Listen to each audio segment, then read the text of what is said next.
الله رب العالمين. هو الحي لا إله إلا هو فادعوه مخلصين له الدين الحمد لله رب العالمين. قل إني نهيت أن أعبد الذين تدعون من دون الله لما جاءني البينات من ربي وأمرت أن أسلم لرب العالمين. هو الذي خلقكم من تراب ثم من نطفة ثم من علقة ثم يخرجكم طفلا ثم لتبلغوا أشدكم ثم لتكونوا شيوخا ومنكم من يتوفى من قبل ولتبلغوا أجلا مسمى ولعلكم تعقلون. هو الذي يحيي ويميت فإذا قضى أمرا فإنما يقول له كن فيكون. آمنت بالله صدق الله العظيم. اور برابر نہیں ہو سکتا اندھا اور دیکھنے والا، اور برابر نہیں ہو سکتے وہ لوگ جو ایمان لائے اور نیک اعمال کیے، اور وہ آدمی جو برائی کرنے والا ہے۔ تم لوگ بہت کم ہی نصیحت حاصل کرتے ہو۔ بے شک قیامت آ رہی ہے، اس میں کوئی شک نہیں ہے، لیکن اکثر لوگ ایمان نہیں لاتے۔ اور تمہارے پروردگار نے کہہ دیا ہے کہ تم مجھ سے دعائیں مانگو، میں تمہاری دعا قبول کروں گا۔ بے شک جو لوگ میری عبادت سے تکبر کرتے ہیں وہ جہنم میں داخل ہوں گے ذلیل ہو کر۔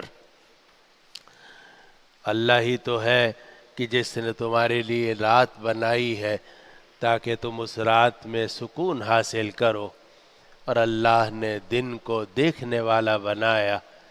بے شک اللہ لوگوں پر بڑی فضیلت والا ہے، لیکن اکثر لوگ شکر ادا نہیں کرتے۔ بے شک اللہ لوگوں پر بہت فضل کرنے والا ہے، لیکن اکثر لوگ شکر ادا نہیں کرتے۔ یہی تو اللہ ہے جو تمہارا پروردگار ہے، ہر چیز کو پیدا کرنے والا ہے، اس کے سوا کوئی معبود نہیں ہے، تو تم لوگ کدھر پلٹے جا رہے ہو؟ اور اسی طرح پلٹ گئے تھے وہ لوگ جو اللہ کی آیات کا انکار کرتے تھے۔ اللہ ہی تو ہے جس نے تمہارے لیے زمین کو ٹھکانے کی جگہ بنایا اور آسمان کو تعمیر کیا، اور تمہیں صورت عطا کی اور تمہاری صورتوں کو حسین بنایا، اور تمہیں پاکیزہ رزق عطا کیے۔ یہ تو اللہ ہے جو تمہارا پروردگار ہے، تو بڑی برکت والا ہے اللہ جو جہانوں کا پالنے والا ہے۔ وہی تو زندہ ہے، اس کے سوا کوئی معبود نہیں ہے، تو تم اس کو پکارو اس حالت میں کہ دین اللہ کے لیے خالص کرنے والے بنو۔ تمام تعریفیں اللہ ہی کے لیے ہیں جو جہانوں کا پروردگار ہے۔ اے نبی آپ کہہ دیجئے کہ مجھے منع کر دیا گیا ہے اس بات سے کہ میں عبادت کروں ان بتوں کی جن کو تم اللہ کے سوا پکارتے ہو۔ جبکہ میرے رب کی طرف سے کھلے دلائل میرے پاس آ چکے ہیں اور مجھے حکم دیا گیا ہے کہ میں رب العالمین کے سامنے سر جھکا دوں۔ وہ اللہ ہی تو ہے جس نے تمہیں مٹی سے پیدا کیا، پھر منی سے پیدا کیا، پھر گوشت کے لوتھڑے سے پیدا کیا، پھر جمے ہوئے خون سے پیدا کیا، پھر تمہیں بچے کے طور پر نکالتا ہے، پھر چھوڑ دیتا ہے تاکہ تم اپنی طاقت کو پہنچ جاؤ، پھر چھوڑ دیتا ہے یہاں تک کہ تم بوڑھے ہو جاؤ، اور تم میں سے کچھ لوگوں کو اس سے پہلے ہی وفات دے دی جاتی ہے، اور چھوڑ دیتا ہے تاکہ تم سب طے شدہ مدت تک پہنچ جاؤ اور تاکہ تم عقل سے کام لو۔ وہی تو ہے جو زندہ کرتا ہے اور مارتا ہے، اور جب وہ کسی کام کا فیصلہ کر لیتا ہے، جب وہ کسی چیز کا فیصلہ کر لیتا ہے تو اسے کہتا ہے ہو جا، تو وہ چیز ہو جاتی ہے۔ یہ ہے ان آیات مبارکہ کا ترجمہ اور مفہوم جو آج کی مجلس میں تلاوت کی گئی ہیں، اور یہ سورۃ المؤمن یعنی سورۃ الغافر کی آیت نمبر 58 سے لے کر آیت نمبر 68 تک کی آیات ہے۔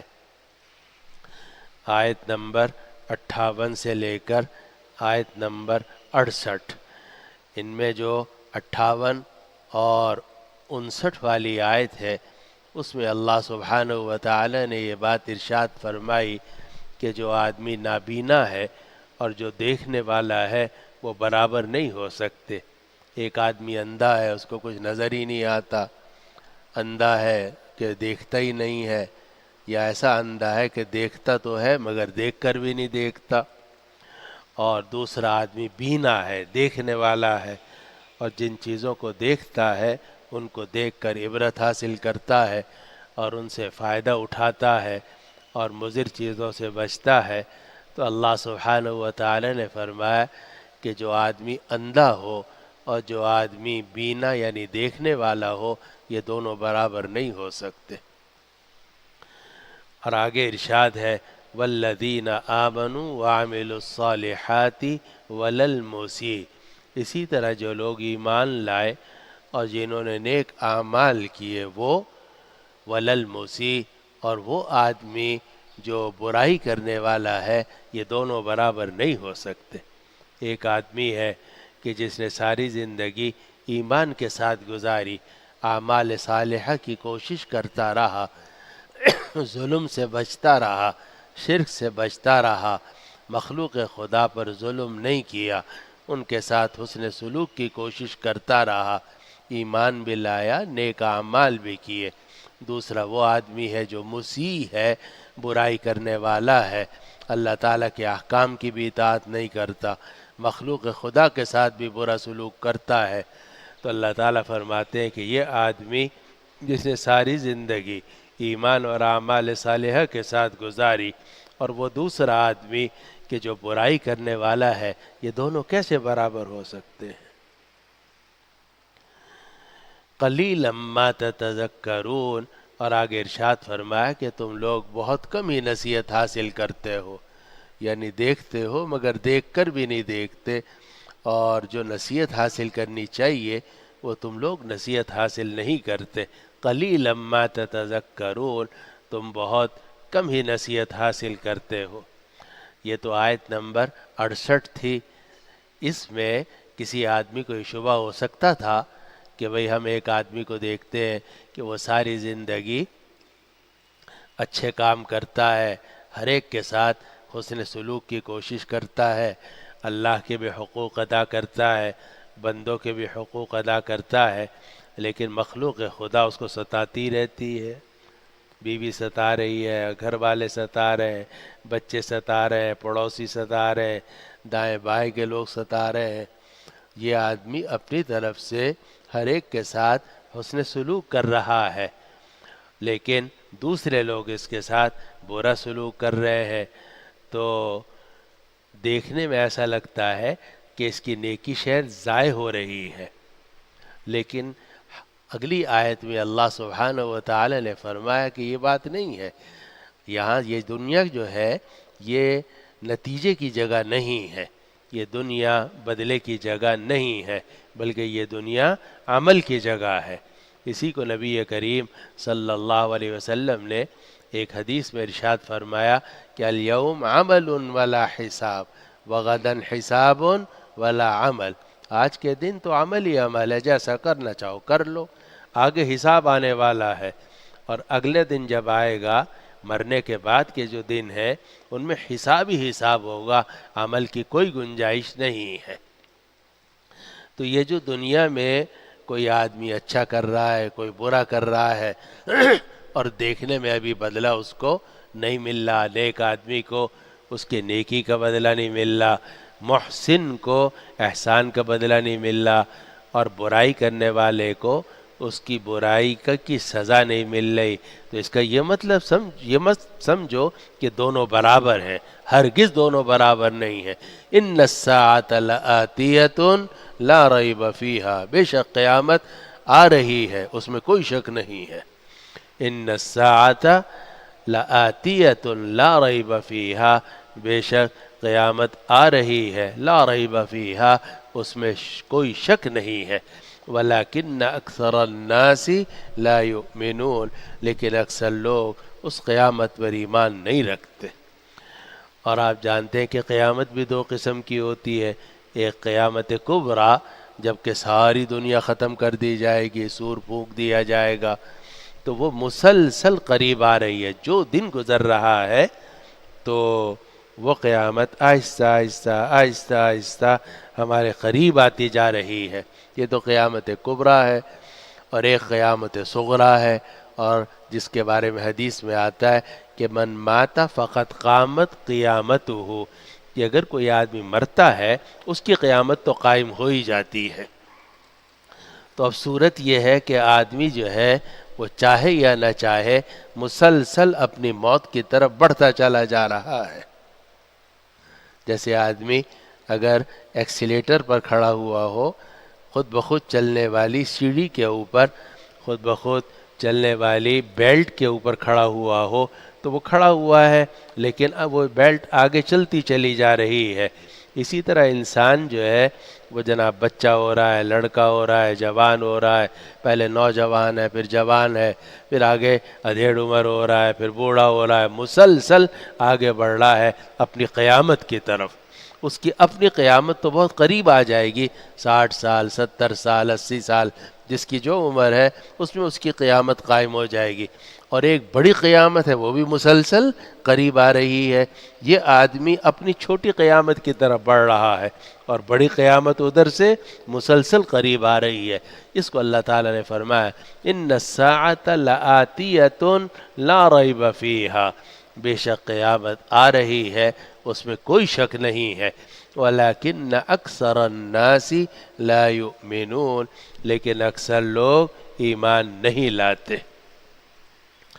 آگے اللہ سبحانہ و تعالی نے ہدایت کا ایک بڑا نسخہ ارشاد فرما دیا کہ اگر اپنی دنیا ٹھیک کرنا چاہتے ہو، آخرت ٹھیک کرنے چاہتے ہو، اور تم میں ہمت نہیں بھی ہو رہی تو ہم سے مانگو، ہم تمہارے حالات درست کر دیں گے۔ بعض اوقات آدمی حالات میں ایسا گرفتار ہوتا ہے کہ وہ محسوس کرتا ہے کہ میرے لیے ان گناہوں سے نکلنا، ان مشکلات سے نکلنا، یا اس فتنے کی جگہ سے نکلنا مشکل ہے، میں اتنا گناہوں میں پھنسا ہوا ہوں کہ میرے لیے نکلنا مشکل ہے۔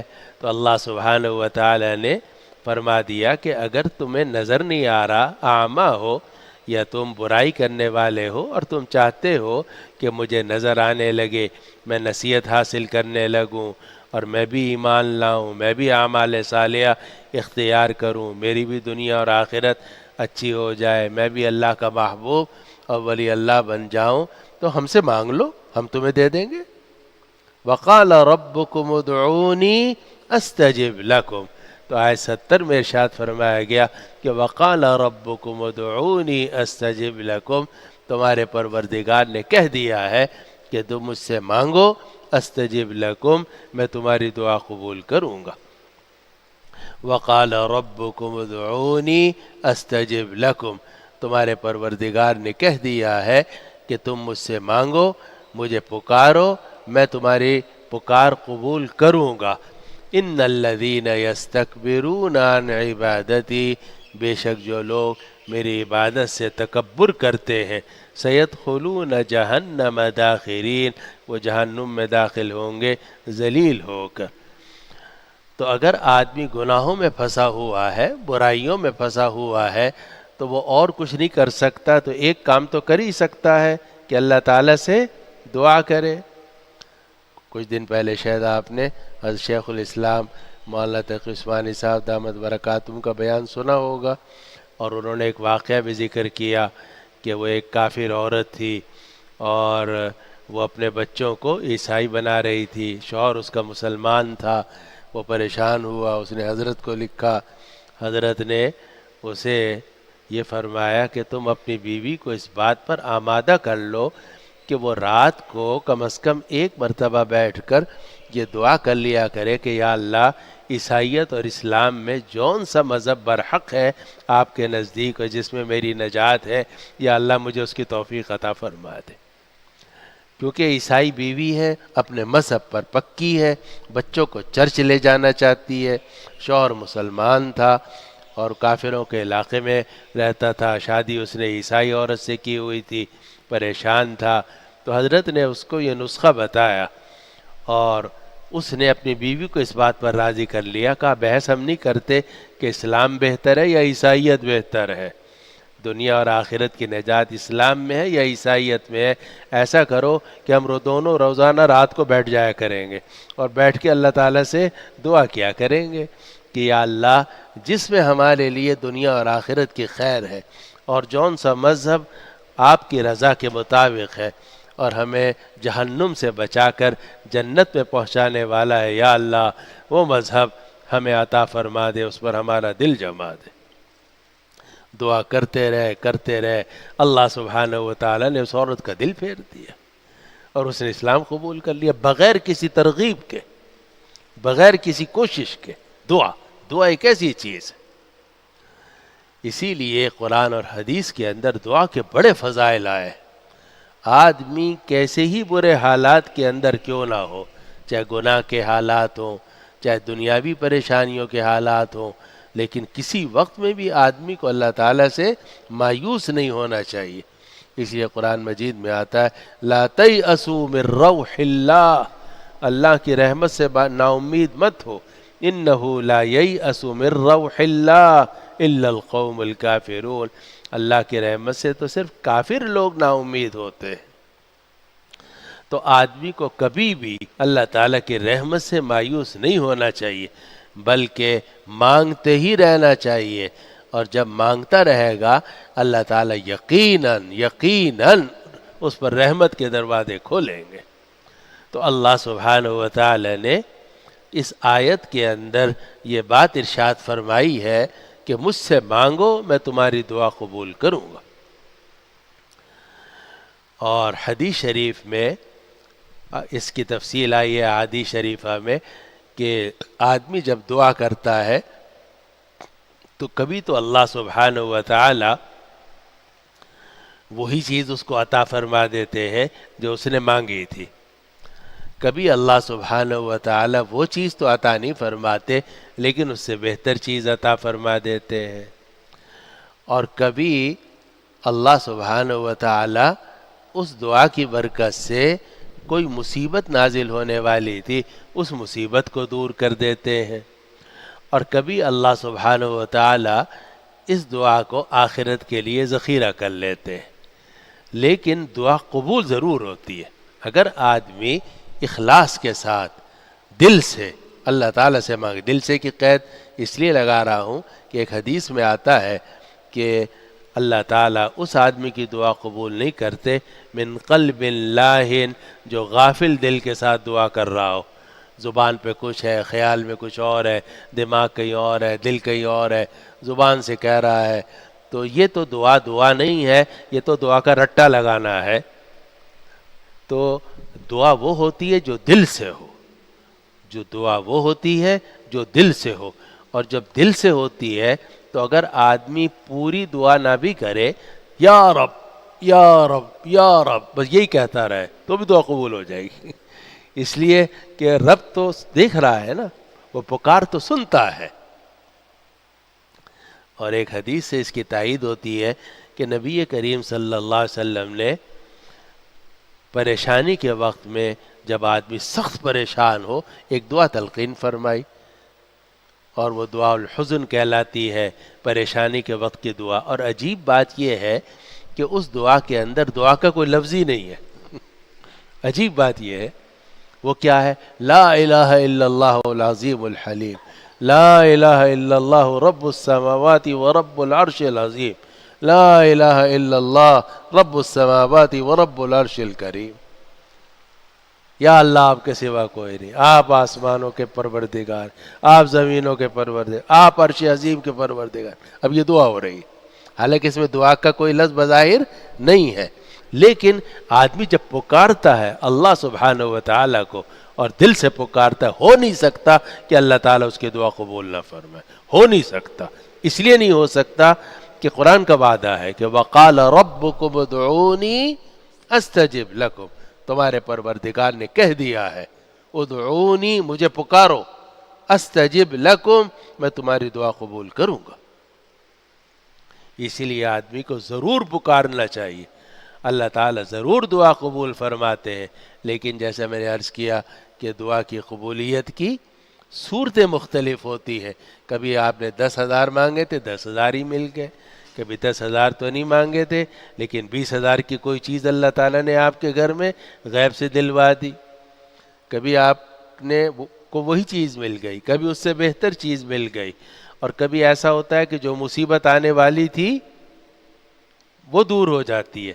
اسی لیے ایک حدیث میں نبی کریم صلی اللہ علیہ وسلم نے فرمایا ان الدعاء ينفع مما نزل ومما لم ينزل، ان الدعاء ينفع مما نزل ومما لم ينزل فعليكم بالدعاء يا عباد اللہ، کہ بے شک دعا یہ نفع دیتی ہے ان مصیبتوں سے بھی جو آ چکی ہیں اور ان مصیبتوں سے بھی جو ابھی نہیں آئیں۔ آپ کو تو پتہ بھی نہیں کہ کون سی مصیبت آنے والی ہے، لیکن آپ نے یا رب یا رب یا رب کہہ کر مانگا، جو مصیبت آنے والی تھی جس کا آپ کو پتہ بھی نہیں تھا وہ بھی دور ہو جاتی ہے۔ تو کبھی اللہ تعالیٰ دعا کی برکت سے وہی چیز عطا فرما دیتے ہیں، کبھی اس سے بہتر چیز عطا فرما دیتے ہیں، کبھی جو مصیبت آنے والی تھی مما لم ینزل وہ مصیبت دور ہو جاتی ہے۔ اور چوتھی صورت قبولیت کی یہ ہے کہ آخرت کے اندر اس کو ذخیرہ کر دیا جائے۔ آپ نے دعا مانگی تھی، یہاں تو قبول نہیں ہوئی، اور ایک حدیث میں آتا ہے نبی کریم صلی اللہ علیہ وسلم نے فرمایا کہ آدمی جب قیامت میں جائے گا تو انبار دیکھے گا نیکیوں کے، عرض کرے گا کہ اے پروردگار یہ کیسے، میں نے تو یہ نیکیاں نہیں کی۔ کہا جو تم نے دعائیں کی تھیں اور قبول نہیں ہوئیں وہ ساری یہاں جمع ہو گئی ہیں۔ چنانچہ وہ ساری نیکیاں اور حسنات اور جنت کے درجات اس کو دے دیے جائیں گے اس کی دعاؤں کی برکت سے۔ اسی لیے نبی کریم صلی اللہ علیہ وسلم نے فرمایا فعلیکم بالدعاء یا عباد اللہ، اے اللہ کے بندو دعا کیا کرو، خوب کیا کرو۔ اور یہ دعا عجیب چیز ہے کہ اگر آپ کفر، شرک اور برائیوں سے بچنے کی دعا کریں تو وہ بھی عبادت ہے، اگر آپ نیکیوں کی دعا کریں وہ بھی عبادت ہے۔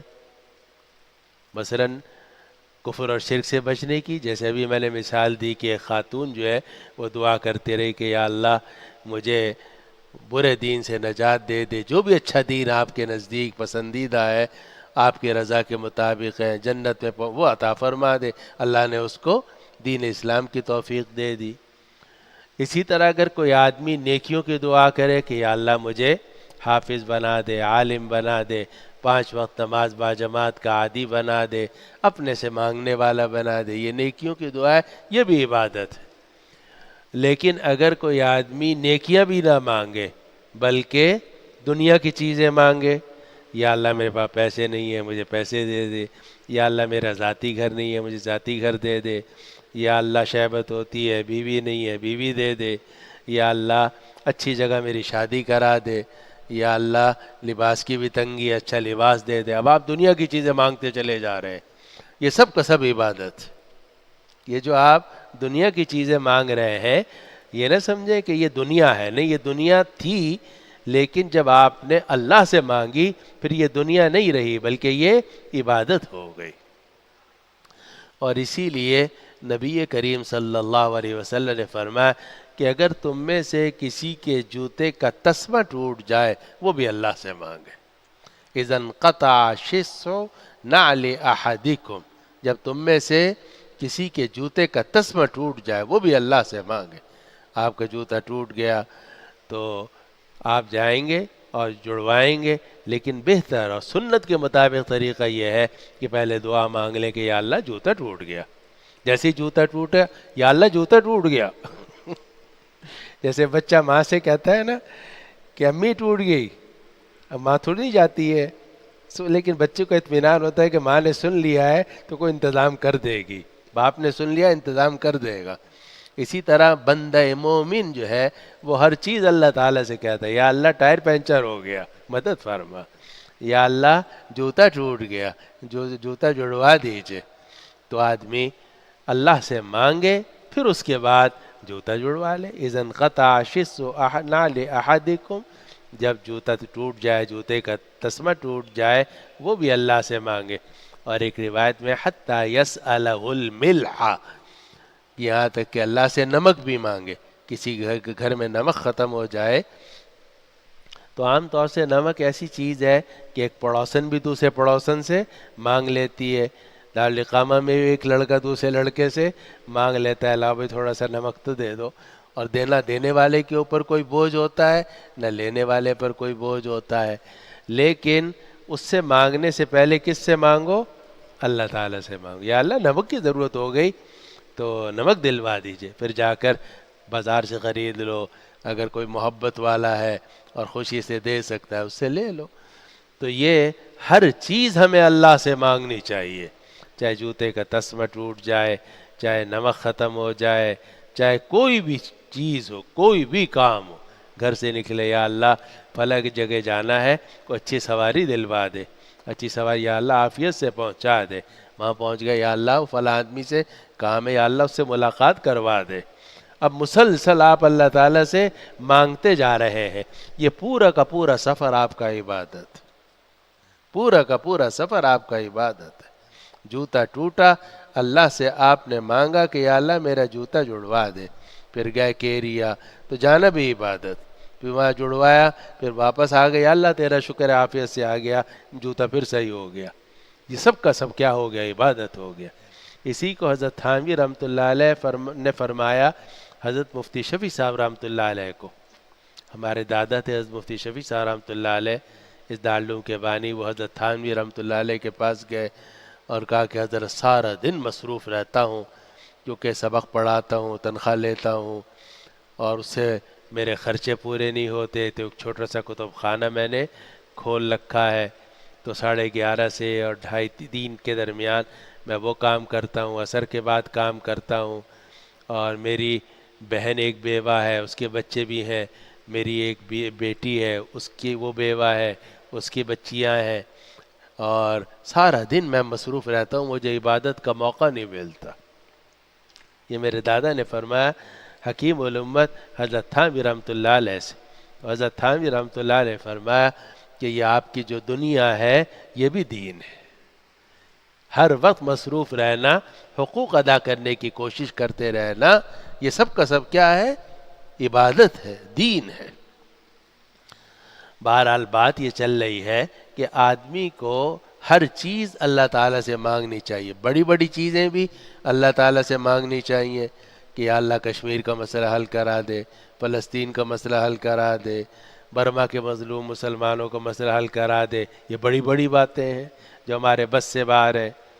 اور بعض چیزیں وہ ہیں جو چھوٹی چھوٹی ہیں مگر ہمارے بس میں ہے، جیسے نمک کا لانا اور جوتا جڑوانا، یہ تو کوئی بہت بڑے مسائل نہیں ہیں، کوئی یہ برما کے اور کشمیر کے اور فلسطین کے مسائل تھوڑے ہی ہیں، چھوٹے چھوٹے مسئلے ہیں، لیکن اللہ تعالیٰ سے تو ہر چیز مانگنی چاہیے، بڑی بھی اور چھوٹی بھی، اس لیے کہ بڑا ہونا یا چھوٹا ہونا یہ ہمارے اعتبار سے ہے، اللہ تعالیٰ کے لیے تو سب برابر۔ ان اللہ علی کل شیء قدیر، اللہ تعالیٰ تو ہر چیز پر قادر ہے، اسی لیے ہر چیز اللہ تعالیٰ سے مانگنی چاہیے۔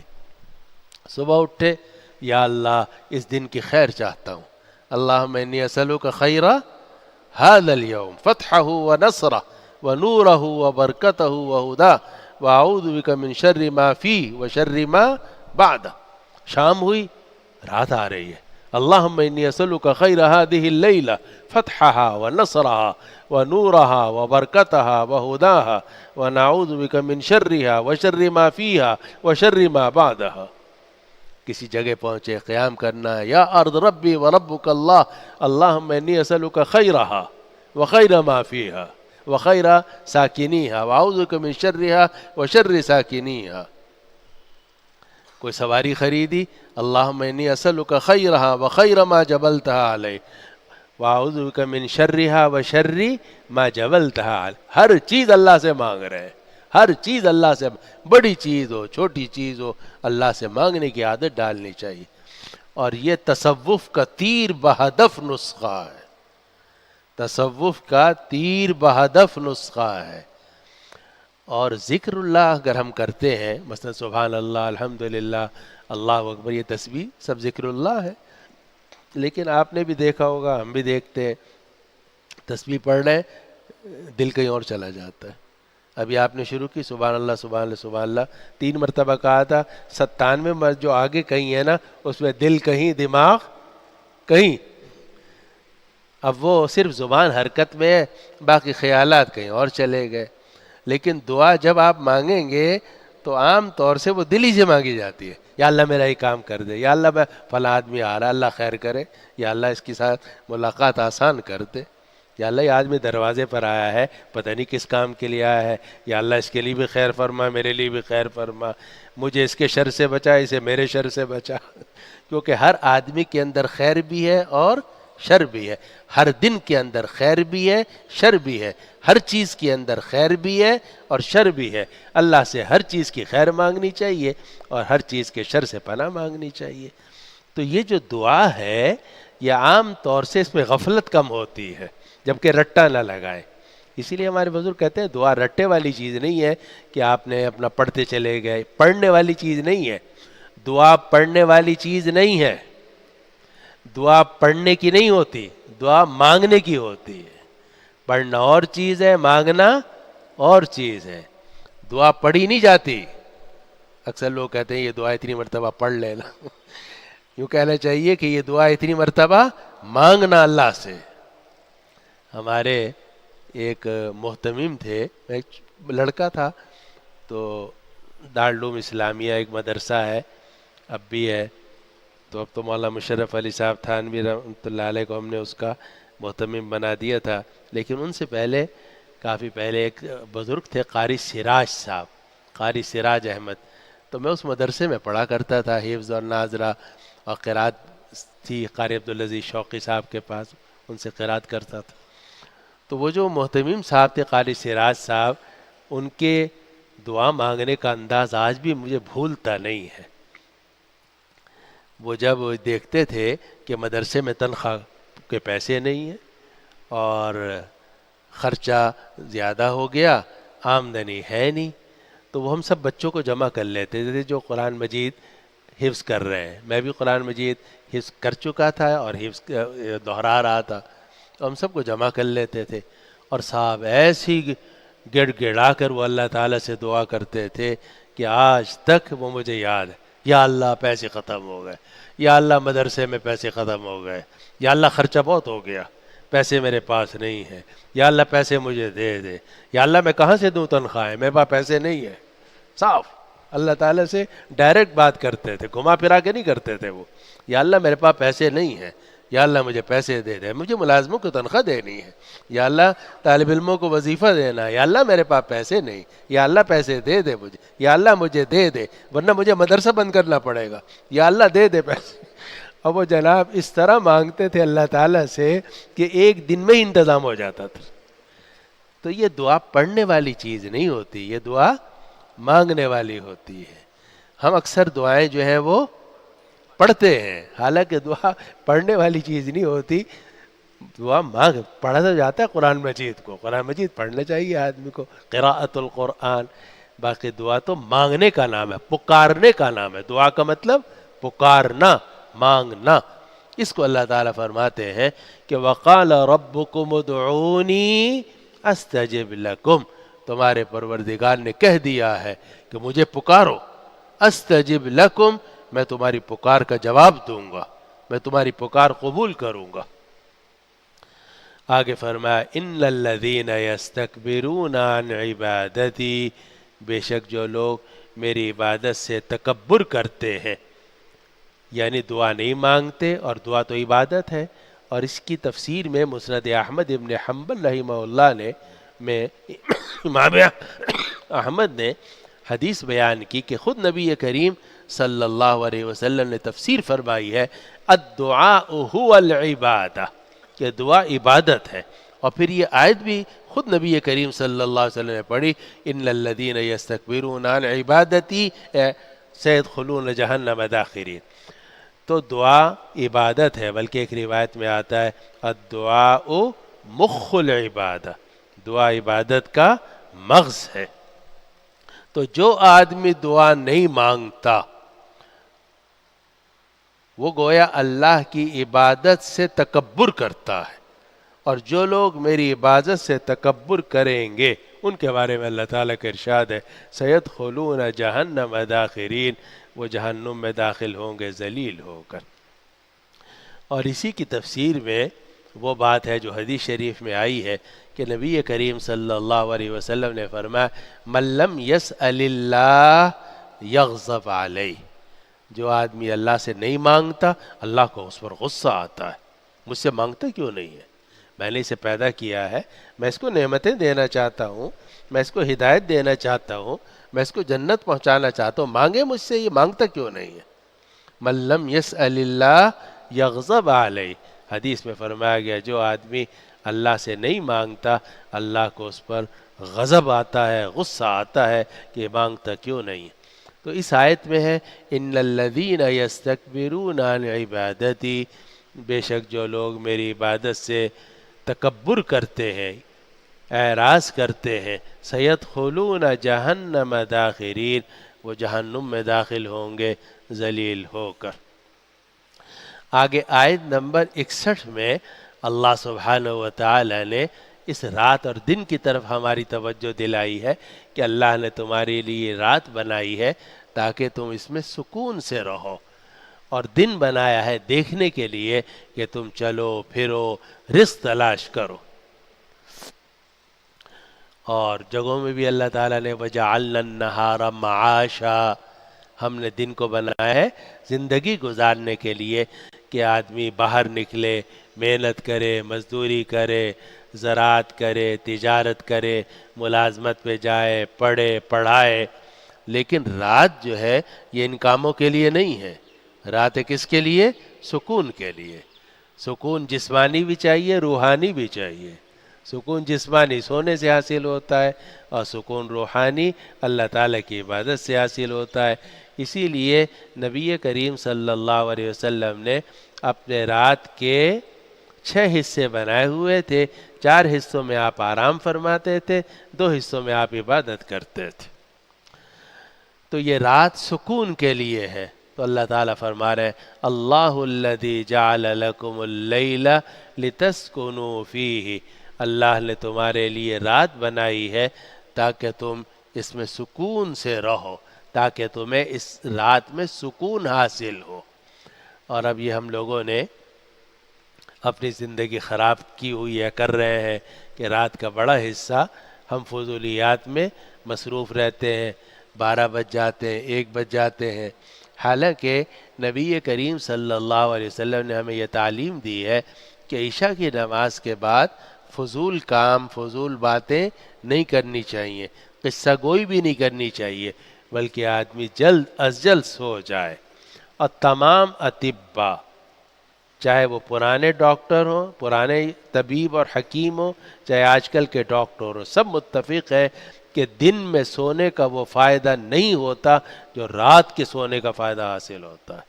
اللہ تعالیٰ نے رات بنائی ہے سونے کے لیے اور دن بنایا ہے کام کے لیے۔ اسی لیے جن علاقوں میں لوگ رات کو جلدی سو جاتے ہیں اور صبح کو جلدی اٹھتے ہیں، ان کی صحتیں اچھی رہتی ہیں، وہاں بیماریاں کم ہوتی ہیں۔ اور جن علاقوں میں رات کو جاگتے رہتے ہیں اور دن میں سوتے ہیں، وہاں بیماریاں طرح طرح کی بڑھتی چلی جاتی ہیں، جسمانی بیماریاں بھی، روحانی بیماریاں بھی۔ تو رات ہے سکون کے لیے اور دن ہے کمانے کے لیے، محنت کرنے کے لیے۔ اس کو اللہ تعالیٰ نے فرمایا اللہ الذی جعل لکم اللیل لتسکنوا فیہ، اللہ نے تمہارے لیے رات بنائی ہے تاکہ تم رات میں سکون حاصل کرو۔ بلکہ ہمارے اکابر تو عشاء کے بعد سبق پڑھانے کو بھی اچھا نہیں سمجھتے تھے۔ آج کل تو ہمارے مدرسوں میں عشاء کے بعد بھی اب سبق ہونے لگے ہیں، وجہ یہ کہ طالب علم جاگتے رہتے ہیں، اب ان کو جاگتے ہی ہیں تو پھر ان کو کسی طرح کلاس میں بٹھا لے لا کے۔ ورنہ ہمارے جو اکابر تھے وہ عشاء کے بعد سبق پڑھانے کو بھی بہتر نہیں سمجھتے تھے۔ میں جب جامعہ اشرفیہ لاہور سے یہاں دارالعلوم کراچی منتقل ہوا تو عشاء کے بعد ایک سبق مجھے ملا موطا امام محمد کا۔ تو خیر میں اس زمانے میں حضرت مولانا مسیح اللہ صاحب قدس اللہ سرہ کو خط لکھتا تھا، تو میں نے اپنے اسباق کی اطلاع دی کہ دن میں یہ سبق ہے اور عشاء کے بعد جو ہے وہ یہ سبق ہے۔ تو حضرت نے اس کے اوپر لکھا یہ کیسا وقت یہ کیسا وقت یعنی عشاء کے بعد پڑھانے کا کون سا وقت ہے؟ عشاء کے بعد تو سونے کا حکم ہے کہ آدمی جلدی سے سو جائے تاکہ اگر اللہ تعالیٰ توفیق دے تو تہجد میں اٹھ سکے، ورنہ کم از کم فجر سے آدھا پون گھنٹہ پہلے اٹھ سکے تاکہ نماز با جماعت میں آرام سے شریک ہو جائے۔ تو اللہ نے یہ رات بنائی ہے سکون کے لیے۔ اس کو اللہ تعالیٰ فرماتے ہیں اللہ الذی جعل لکم اللیل لتسکنوا فیہ، اللہ نے تمہارے لیے رات بنائی ہے تاکہ تم سکون حاصل کرو۔ اور حضرت مفتی شفیع صاحب رحمۃ اللہ علیہ نے ایک جگہ میں لکھا کہ اللہ تعالیٰ نے کوئی ایسا نظام بنایا ہے کہ جوں جوں رات کا وقت آتا ہے سب لوگ تھک تھک کر اپنے گھروں کی طرف ضرور لوٹتے، اور جوں جوں رات گزرتی چلی جاتی ہے، چاہے 12 بجے چاہے 1 بجے، ایک سناٹا سا تپور اتاری ہو جاتا ہے۔ گاؤں دیہاتوں میں سناٹا جلدی ہو جاتا ہے اور شہروں میں جہاں روشنیاں پھیلی ہوئی ہیں سناٹا دیر سے ہوتا ہے، لیکن رات میں سب آرام کرتے ہیں۔ پھر اس کے بعد صبح اٹھتے ہیں تو کوئی فجر کی جماعت جلدی اٹھ جاتا ہے، کوئی تھوڑی دیر سے اٹھتا ہے، کچھ اور دیر سے اٹھتا ہے، پھر اس کے بعد سب کام میں لگ جاتے ہیں، پھر سب کو اللہ تعالیٰ لے کر آتے ہیں، سب کو سلا دیتے ہیں۔ یہ نظام کس نے بنایا؟ اللہ سبحانہ و تعالیٰ نے۔ اور اگر یہ اللہ تعالیٰ کا بنایا ہوا نظام نہ ہوتا تو کوئی آدمی صبح کو سو رہا ہوتا، کوئی 11 بجے سو رہا ہوتا، کوئی 3 بجے سو رہا ہوتا، کوئی 5 بجے سو رہا ہوتا، کوئی 7 بجے سو رہا ہوتا، اور پھر ہوتا یہ کہ آپ کے تو سونے کا ٹائم ہے اور ادھر سے مستری ٹھک ٹھک کر رہے ہیں اور ادھر دیوار توڑ رہے ہیں اور دیوار بنا رہے ہیں، کسی کو کوئی سکون نہ ہوتا۔ اللہ تعالیٰ نے جبری سکون ہمارے اوپر مسلط فرما دیا۔ کیسا کرم ہے اللہ تعالیٰ کا، ایک جبری سکون ہے کہ سب لوگ دن میں کام کرتے ہیں، رات کو گھر آتے ہیں اور گھر آ کر آرام کرنے کی کوشش کرتے ہیں، تیاری کرتے ہیں۔ تو اللہ تعالیٰ کا بنایا ہوا نظام ہے، اسی کو اللہ تعالیٰ فرماتے ہیں اللہ الذی جعل لکم اللیل لتسکنوا فیہ، اللہ نے تمہارے لیے رات بنائی ہے تاکہ تم اس میں سکون حاصل کرو، والنہار مبصرا، اور اللہ نے دن کو بنایا ہے دیکھنے والا۔ یہاں نہار کی صفت بیان کی گئی کہ نہار مبصر ہے، دیکھنے والا ہے، حالانکہ دیکھنے والا دن نہیں ہوتا بلکہ انسان ہوتا ہے جو اس دن میں دیکھتا ہے، لیکن مجازن اور یہ بلاغت کے قاعدے کے مطابق اللہ تعالیٰ نے دن کے اوپر مبصر کا اطلاق فرمایا۔ تو اللہ نے رات بنائی ہے سکون کے لیے اور دن بنایا ہے دیکھنے کے لیے کہ باہر نکلو، دیکھو اور محنت کرو، مزدوری کرو۔ ان اللہ لذو فضل علی الناس، بے شک اللہ لوگوں پر بہت فضل والا ہے، بے شک اللہ لوگوں پر بہت فضل کرنے والا ہے، ولیکن اکثر الناس لا یشکرون، لیکن اکثر لوگ شکر ادا نہیں کرتے۔ یہ نیند بھی اتنی بڑی نعمت ہے کہ آپ کو اس کا اندازہ نہیں ہے۔ جن لوگوں کی نیند اڑ جاتی ہے، گولی کھاتے ہیں، ٹیکے لگاتے ہیں کہ کسی طرح ہمیں نیند آ جائے، اور آپ جناب عشاء ہوئی اور آپ نے کھانا وانا کھایا اور تھک کے سو گئے، بڑی نعمت ہے اللہ تعالیٰ کی کہ آپ کو سلا دیا گیا تاکہ آپ کے جسم کو آرام ملے، آنکھوں کو، پورے جسم کے اندرونی اعضاء کو، بیرونی اعضاء کو اللہ سلا دیتے ہیں تاکہ آرام کر لے میرا بندہ۔ اللہ تعالیٰ کا ہمارے اوپر بڑا فضل ہے۔ ان اللہ لذو فضل علی الناس، بے شک اللہ لوگوں پر بڑے فضل والا ہے، ولیکن اکثر الناس لا یشکرون، لیکن اکثر لوگ شکر ادا نہیں کرتے۔ آگے آیت نمبر 62 میں ارشاد ہے، ذالکم اللہ ربکم، یہ ہے اللہ تمہارا، تمہیں اٹھاتا ہے، سلاتا ہے، کھلاتا ہے، پلاتا ہے۔ سورج اس کے قبضے میں، چاند اس کے قبضے میں، دن اس کے قبضے میں، رات اس کے قبضے میں، تمہارا جسم کے جو اندرونی اعضاء سب اس کے قبضے میں۔ ذالکم اللہ ربکم، یہ ہے اللہ تمہارا پروردگار، خالق کل شیء، ہر چیز کو پیدا کرنے والا ہے، آسمانوں کو، زمینوں کو، رات کو اور دن کو، سورج کو اور چاند کو، نیند کو پیدا کرتا ہے، پھر نیند ختم کر کے اٹھاتا ہے تاکہ کام میں لگو۔ ذالکم اللہ ربکم خالق کل شیء، یہ تمہارا اللہ ہے، پروردگار ہے تمہارا، ہر چیز کو پیدا کرنے والا ہے، لا الہ الا ہو، اس کے سوا کوئی معبود نہیں ہے۔ فَأَنَّا تُؤْفَكُونَ، تو تم لوگ کہاں پلٹے جا رہے ہو؟ فَأَنَّا تُؤْفَكُونَ، تم کہاں پلٹے جا رہے ہو؟ تو فکون کا مطلب پلٹے، جانا چاہیے تھا جنت کی طرف، جا رہے ہو ادھر کو، کہاں پلٹے جا رہے ہو؟ کیسی محبت کا جملہ ہے، خالق کل شیء لا الہ الا ہو فانا تؤفکون، تم کہاں پلٹے جا رہے ہو؟ اگلی آیت میں ہے کہ پرانے لوگوں کو بھی یہی مصیبت ہوئی کہ انہوں نے جنت کے راستے کو چھوڑ دیا اور پلٹ آئے۔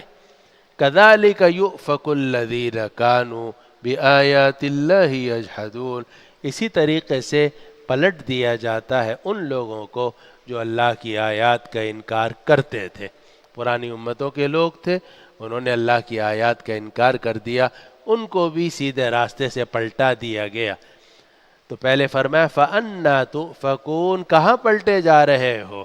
آگے فرمایا كَذَلِكَ يُؤْفَكُ الَّذِينَ كَانُوا بِآيَاتِ اللَّهِ يَجْحَدُونَ، اسی طریقے سے پلٹا دیا جاتا ہے ان لوگوں کو جو اللہ کی آیات کا انکار کرتے ہوں۔ آگے آیت نمبر 64 میں پھر اللہ تعالیٰ نے اپنے قدرت کا اظہار کیا اور فرمایا اللہ الذی جعل لکم الارض قرارا، اللہ ہے جس نے تمہارے لیے زمین کو قرار کی جگہ بنایا ہے۔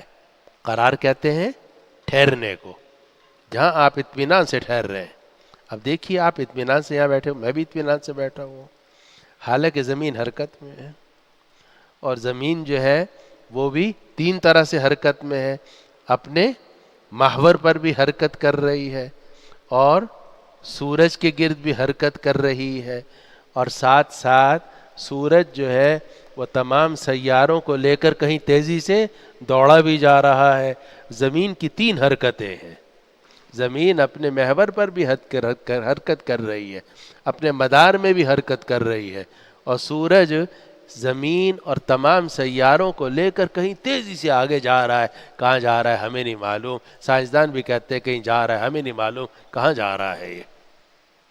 لیکن ان سب حرکتوں کے باوجود اللہ نے ہمارے لیے زمین کو قرار بنا دیا ہے، اطمینان سے ٹھہرنے کی جگہ بنا دی۔ اللہ الذی جعل لکم الارض قرارا، اللہ ہی تو ہے جس نے تمہارے لیے زمین کو ٹھہرنے کی جگہ بنا دیا۔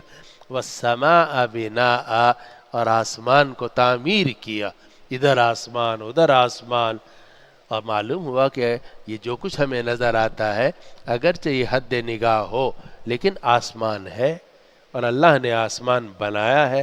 والسماء بنیناہا بأید وإنا لموسعون. اور یہاں فرمایا ایک اور جگہ میں والسماء بناہا، اور یہاں فرمایا گیا کہ والسماء بناءً، اور اللہ نے آسمان کو تعمیر کیا ہے. اور آگے فرمایا وصورکم، اور تمہیں صورتیں عطا کی، فاحسن صورکم، اور تمہاری صورتوں کو بہت حسین بنایا. چنانچہ انسان اشرف المخلوقات بھی ہے اور مخلوقات میں سب سے زیادہ حسین بھی ہے، اس کے ساتھ ساتھ سب سے زیادہ ذہین بھی ہے اور سب سے زیادہ طاقت والا بھی ہے. چنانچہ تمام مخلوقات کو قابو میں کر لیتا ہے. اللہ نے تمہاری صورتیں بنائی، اور عجیب بات یہ ہے کہ اتنی سی جگہ ہے اور ہر آدمی کی 2 آنکھیں ہیں، 2 نتنے ہیں اور جناب 2 کان ہیں، لیکن کسی آدمی کی شکل دوسرے آدمی سے ملتی نہیں ہے. اور جب لوگ بیٹھے ہوں آپ اندازہ کر لیتے ہیں کہ شاید یورپ سے آیا ہوا لگتا ہے، یا افریقہ سے آیا ہوا لگتا ہے، یا برما سے آیا ہوا لگتا ہے، یہ جناب گلگت سے اور چترال وغیرہ کا لگتا ہے، یہ کراچی کا لگتا ہے، یہ حیدرآباد کا لگتا ہے. یعنی اتنا معمولی سا فرق کر کے اللہ تعالیٰ نے اس صورت کو بھی ایک معجزہ بنا دیا، اپنی عظمت اور اپنی قدرت کا اظہار فرما دیا. اس کو اللہ تعالیٰ فرماتے ہیں وَصَوَّرَكُمْ فَأَحْسَنَ صُوَرَكُمْ، اور اللہ نے تمہیں صورت عطا کی اور تمہاری صورتوں کو حسین بنایا. وَرَزَقَكُمْ مِنَ الطَّيِّبَاتِ، اور تمہیں پاکیزہ رزق عطا کی ہے، پاکیزہ رزق عطا کی ہے. اشارہ کر دیا کہ دنیا میں خبیث چیزیں بھی ہیں لیکن وہ مت کھانا، پاکیزہ چیزیں کھاؤ. شراب بھی ہے، سور بھی ہے، گندگی بھی ہے، تو وہ ان سے دور رہو. طیبات کو استعمال کرو، اور طیبات بے شمار ہیں، طیبات بے شمار ہیں جن کی کوئی گنتی نہیں ہے. جتنی سبزیاں ہیں سب حلال ہیں، جتنے پھل ہیں سب حلال ہیں، جتنے غلے ہیں سب حلال ہیں. اور پھر اللہ تعالیٰ نے انسان کو یہ قدرت بھی دی ہے کہ باقی تمام جانور جو ہے وہ صرف ایک چیز کھاتے ہیں، انسان کبھی ایک چیز نہیں کھاتا، کئی چیزوں کو جمع کر کے کھاتا ہے. گندم بھی لیتا ہے، اس کو پیستا ہے، اس کی روٹی بناتا ہے، پھر دال لیتا ہے، اس دال کے اندر گوشت ڈالتا ہے، نمک ڈالتا ہے، مرچیں ڈالتا ہے، اور پتہ نہیں کیا کچھ کر کے طرح طرح کی چیزیں تیار کرتا ہے اور کھاتا ہے. تو اللہ تعالیٰ نے تمہیں طرح طرح کا رزق عطا کیا جو پاکیزہ ہے. ذالکم اللہ ربکم، یہ ہے اللہ جو تمہارا پروردگار ہے، جس نے تمہیں یہ نعمت عطا کی. فتبارک اللہ رب العالمین، تو بہت بابرکت ہے وہ اللہ جو جہانوں کا پروردگار ہے. اللہ ہی تو ہے جس نے تمہارے لیے زمین کو ٹھہرنے کی جگہ بنایا، آسمان کو تعمیر کیا، اور آسمان کو عمارت بنایا، اور تمہیں صورت عطا کی، اور تمہاری صورتوں کو حسین بنایا، اور تمہیں پاکیزہ رزق دیے. یہ اللہ ہی تو ہے جو تمہارا پروردگار ہے، اور اللہ جو جہانوں کا پروردگار ہے بہت برکت والا ہے، بڑی برکت والا ہے. آگے آیت نمبر 65 میں ارشاد ہے هو الحی لا الہ الا ہو، وہی زندہ ہے، اس کے سوا کوئی معبود نہیں ہے. وہی زندہ ہے، اس کے سوا کوئی معبود نہیں. باقی جتنی چیزیں ہیں، چاہے مچھلیاں ہوں، چاہے انسان ہو، چاہے درندے ہوں، چاہے پرندے ہوں، چاہے چرند ہوں، سب کے سب ایک مدت کے لیے پیدا ہوتے ہیں، ختم ہو جاتے ہیں. زندہ رہنے والی ذات صرف ایک ہے. هو الحی، وہی زندہ ہے، لا الہ الا ہو، اس کے سوا کوئی معبود نہیں ہے. فادعوہ مخلصین لہ الدین، اس کو پکارو اور اس کے لیے دین کو خالص کر دو. اس کو پکارو، اس کے لیے دین کو خالص کر دو. پکارو، جو مانگنا اللہ سے مانگو. مخلصین لہ الدین، دین اس کے لیے خالص کرو. نماز صرف اللہ کے لیے، روزہ صرف اللہ کے لیے، ذکر صرف اللہ کے لیے، تبلیغ صرف اللہ کے لیے، جہاد صرف اللہ کے لیے، پڑھنا پڑھانا صرف اللہ کے لیے، درس سننا سنانا صرف اللہ کے لیے. مخلصین لہ الدین، اللہ کو پکارو اور دین کو اللہ کے لیے خالص کرنے والے بن جاؤ. فادعوہ مخلصین لہ الدین، اسی کو پکارو اس حالت میں کہ تم اس کے لیے دین کو خالص کرنے والے بن جاؤ۔ الحمد للہ رب العالمین، تمام تعریفیں اللہ ہی کے لیے ہے جو جہانوں کا پروردگار ہے۔ اور قرآن مجید میں یہاں بھی لا الہ الا اللہ کے بعد الحمد للہ آیا ہے، اور علامہ ابن کثیر رحمہ اللہ نے اور بعد دوسرے مفسرین نے لکھا ہے کہ کئی علماء کا خیال یہ ہے کہ آدمی جب لا الہ الا اللہ پڑھے تو ساتھ الحمد للہ بھی کہہ دینا چاہیے۔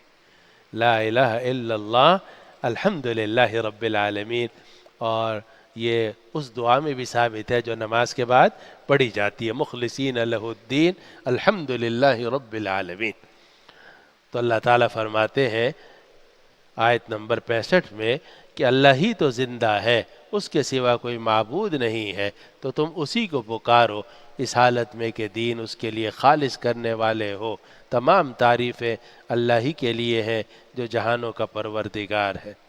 آگے آیت نمبر 66 میں اللہ تعالیٰ نے نبی کریم صلی اللہ علیہ وسلم کو فرمایا آپ کہہ دیجئے کہ میں شرک نہیں کر سکتا، میں صرف توحید کا قائل ہوں، شرک میرے بس سے باہر ہے، شرک کی مجھے کوئی اجازت نہیں ہے۔ قل انی نہیت، پکارنا ہے تو صرف اللہ کو، توکل کرنا ہے تو صرف اللہ پر، بھروسہ کرنا ہے تو صرف اللہ پر، شافی ہے تو صرف اللہ ہے، رازق ہے تو صرف اللہ ہے، باقی سی بیچ میں واسطے ہیں، لیکن جو معطی حقیقی اور مربی حقیقی وہ اللہ سبحانہ وتعالی ہے۔ قل انی نہیت ان اعبد الذین تدعون من دون اللہ، آپ کہہ دیجئے اے نبی، آپ کہہ دیجئے کہ مجھے منع کر دیا گیا ہے ان اعبد الذین تدعون من دون اللہ، کہ میں عبادت کروں ان بتوں کی جن کو تم اللہ کے سوا پکارتے ہو۔ لما جاءنی البینات من ربی، جبکہ میرے رب کی طرف سے کھلے دلائل میرے پاس آ گئے ہیں۔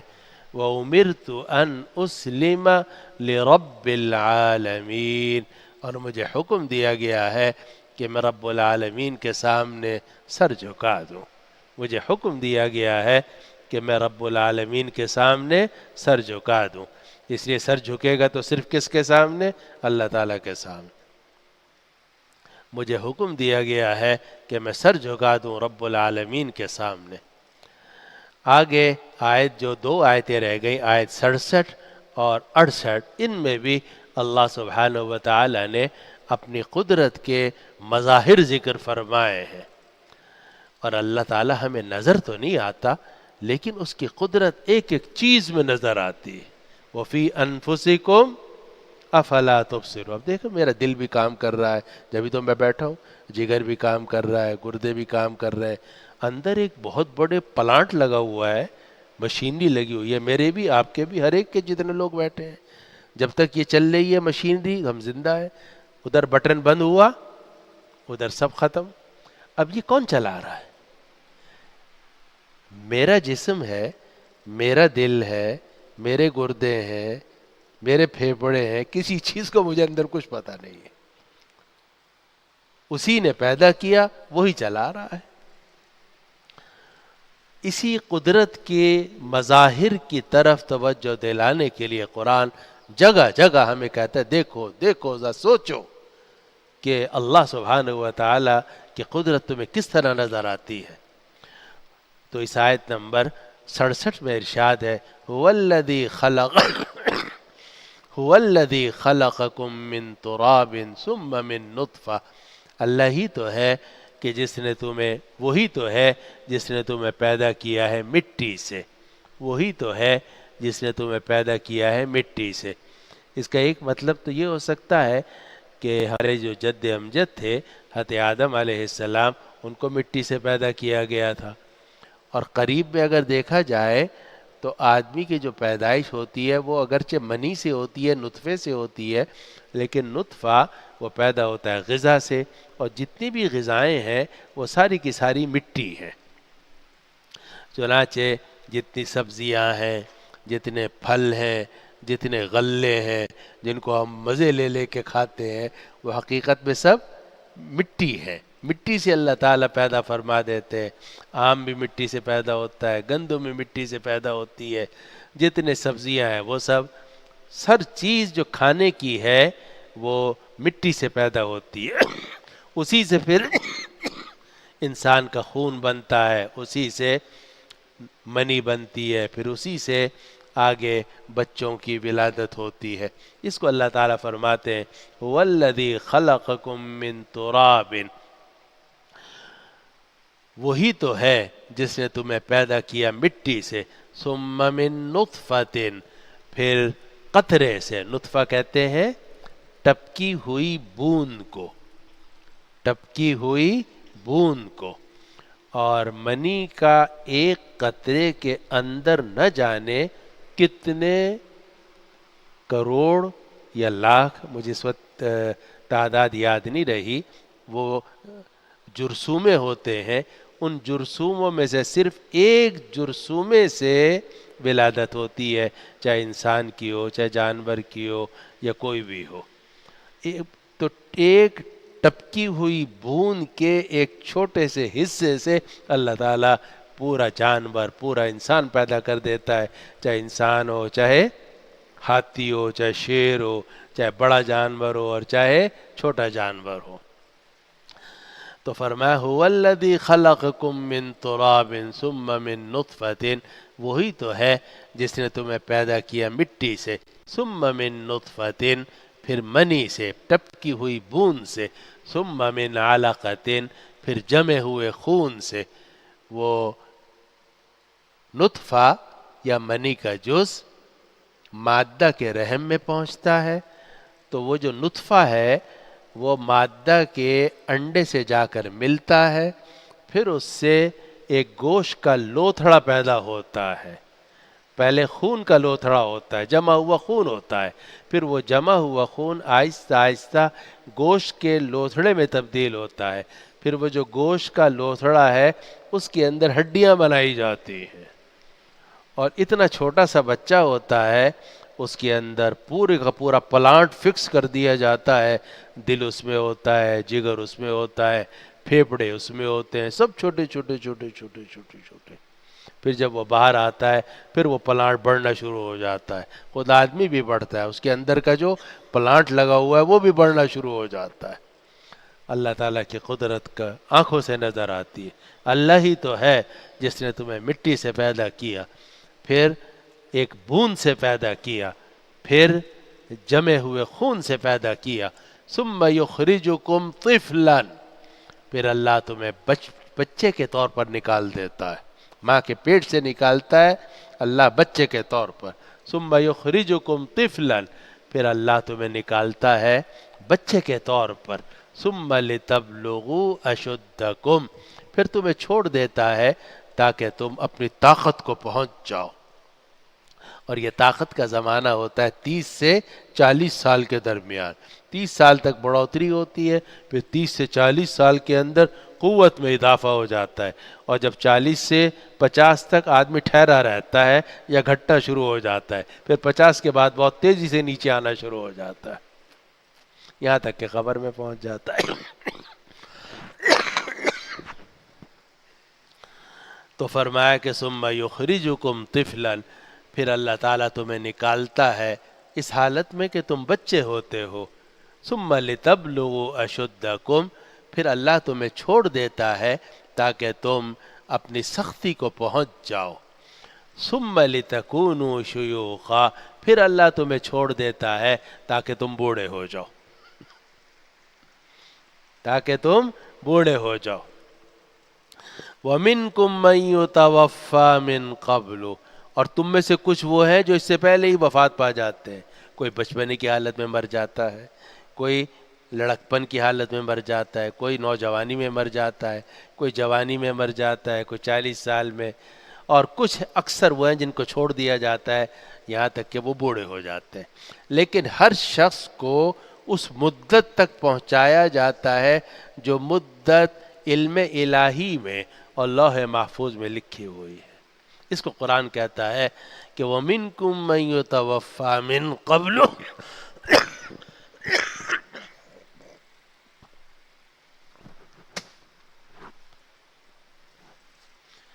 اور تم میں سے کچھ وہ ہیں جن کو اس سے پہلے وفات دے دی جاتی ہے۔ وَلِتَبْلُغُوا أَجَلًا مُّسَمًّى، اور تاکہ تم پہنچ جاؤ طے شدہ مدت تک۔ طے شدہ مدت تک ہر آدمی جب اس دنیا میں آتا ہے اس کی عمر لکھی بھی ہوتی ہے۔ اب کسی کو تو کسی کی وفات ہو جاتی ہے بچپن ہی میں، کسی کے لڑکپن میں، کسی کی جوانی میں، اور بعضوں کی بڑھاپے میں، لیکن ہر آدمی اپنی طے شدہ مدت تک پہنچتا ہے۔ وَلِتَبْلُغُوا أَجَلًا مُّسَمًّى، اور تاکہ تم طے شدہ مدت تک پہنچ جاؤ۔ وَلَعَلَّكُمْ تَعْقِلُونَ، اور تاکہ تم عقل سے کام لو، کہ یہ جو ہم بچے تھے، پھر بڑے ہوئے، پھر اور بڑے ہوئے، پھر اور بڑے ہوئے، اب بال سفید ہونے لگے، بال سفید ہو گئے، اب بڑھاپا آ گیا، معلوم ہوا کہ یہ سب ہم خود نہیں کر رہے، اللہ سبحانہ و تعالیٰ کی قدرت ہمارے اندر مؤثر ہے، اور وہی یہ فیصلے کر رہی ہے۔ جب وہی فیصلے کر رہی ہے تو اسی کی بات ماننا ضروری ہے۔ وَلِتَبْلُغُوا أَجَلًا مُّسَمًّى، اور تاکہ تم طے شدہ مدت تک پہنچ جاؤ۔ وَلَعَلَّكُمْ تَعْقِلُونَ، اور تاکہ تم عقل سے کام لو۔ آخری آیت میں ارشاد ہے، آیت نمبر 68 میں، هُوَ الَّذِي يُحْيِي وَيُمِيتُ، وہی تو ہے جو زندہ کرتا ہے اور مارتا ہے۔ وہی تو ہے جو انسان کو زندہ کرتا ہے اور مارتا ہے۔ فَإِذَا قَضَى أَمْرًا، اور جب انسان فَإِذَا قَضَى أَمْرًا، اور جب اللہ تعالیٰ کسی چیز کا فیصلہ کر لیتے ہیں، فَإِذَا قَضَى أَمْرًا، جب اللہ تعالیٰ کسی چیز کا فیصلہ کر لیتے ہیں، فَإِنَّمَا يَقُولُ لَهُ كُن فَيَكُونُ، تو اللہ اسے کہتے ہیں ہو جا، وہ چیز ہو جاتی ہے۔ یہ آخری آیت میں اللہ تعالیٰ نے پہلے تو یہ فرمایا کہ حیات بھی اللہ کے قبضے میں ہے، موت بھی اللہ کے قبضے میں، اللہ ہی زندہ کرتا ہے اور اللہ ہی مارتا ہے۔ اور اللہ تعالیٰ جب کسی چیز کا فیصلہ کر لیتے ہیں تو اس کو فرماتے ہیں کن، ہو جا، فیکون، وہ ہو جاتی ہے۔ اور علامہ قرطبی رحمہ اللہ نے بڑی پیاری بات لکھی، فرمایا کہ جتنی بھی چیزیں جو دنیا میں ظاہر ہوتی ہیں وہ سب پہلے سے موجود ہوتی ہیں علم الہی میں بھی اور لوح محفوظ میں بھی۔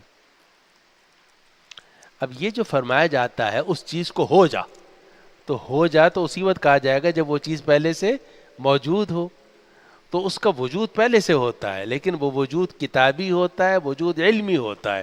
وہ موجود ہوتی ہے لوح محفوظ میں، وہ موجود ہوتی ہے علم الہی میں، صرف اللہ تعالیٰ اس کو وجود خارجی عطا فرماتے ہیں۔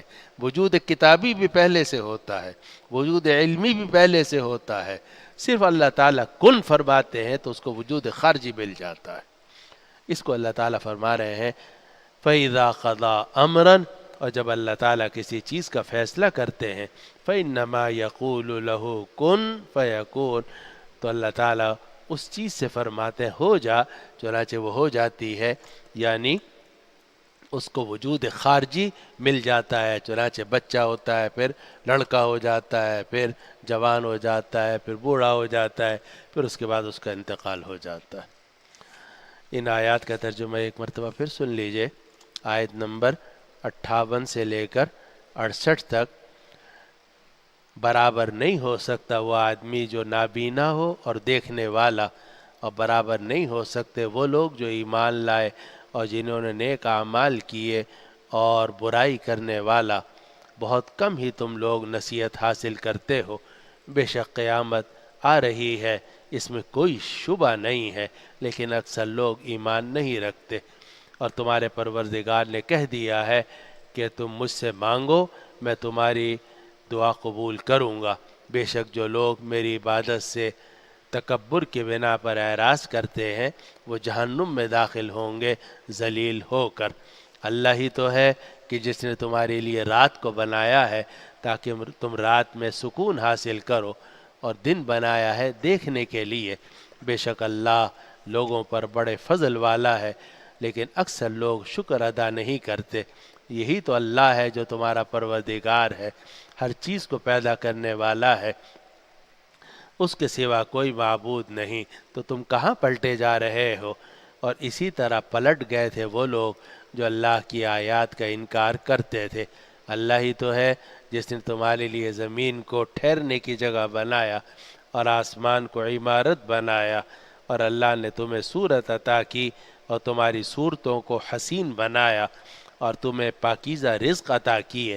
یہی تمہارا اللہ ہے، تمہارا پروردگار ہے۔ تو بڑی برکت والا ہے وہ اللہ جو جہانوں کا پالنے والا ہے، وہی زندہ ہے، اس کے سوا کوئی معبود نہیں ہے۔ اسی کو پکارو، دین کو اس کے لیے خالص کرتے ہوئے۔ تمام تعریفیں اللہ ہی کے لیے ہیں جو جہانوں کا پروردگار ہے۔ اے نبی، آپ کہہ دیجئے کہ مجھے منع کر دیا گیا ہے کہ میں عبادت کروں ان بتوں کی جن کو تم اللہ کے سوا پکارتے ہو، جبکہ میرے رب کی طرف سے میرے پاس کھلے دلائل آ چکے ہیں، اور مجھے حکم دیا گیا ہے کہ میں رب العالمین کے سامنے سر جھکا دوں۔ وہی تو ہے جس نے تمہیں مٹی سے پیدا کیا، پھر بوند سے پیدا کیا، پھر جمے ہوئے خون سے پیدا کیا، پھر تمہیں بچے کے طور پر باہر نکالتا ہے، پھر چھوڑ دیتا ہے تاکہ تم اپنی طاقت تک پہنچ جاؤ، پھر چھوڑ دیتا ہے تاکہ تم بوڑھے ہو جاؤ، اور تم میں سے کچھ لوگوں کو اس سے پہلے ہی وفات دے دی جاتی ہے، اور تاکہ تم سب لوگ طے شدہ مدت تک پہنچ جاؤ، اور تاکہ تم عقل سے کام لو۔ وہی تو ہے جو زندہ کرتا ہے اور مارتا ہے، اور جب وہ کسی چیز کا فیصلہ کر لیتا ہے تو اسے کہتا ہے ہو جا، چنانچہ وہ چیز ہو جاتی ہے۔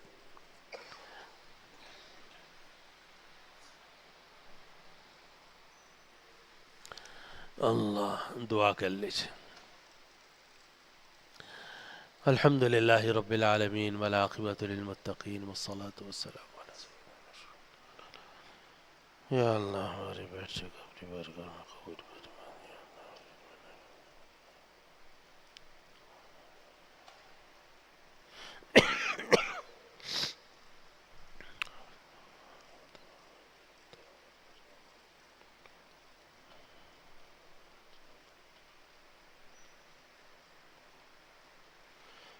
وصلی اللہ تعالی علی خیر خلقہ سیدنا و شفیعنا و حبیبنا و مولانا محمد وعلی آلہ و اصحابہ اجمعین برحمتک یا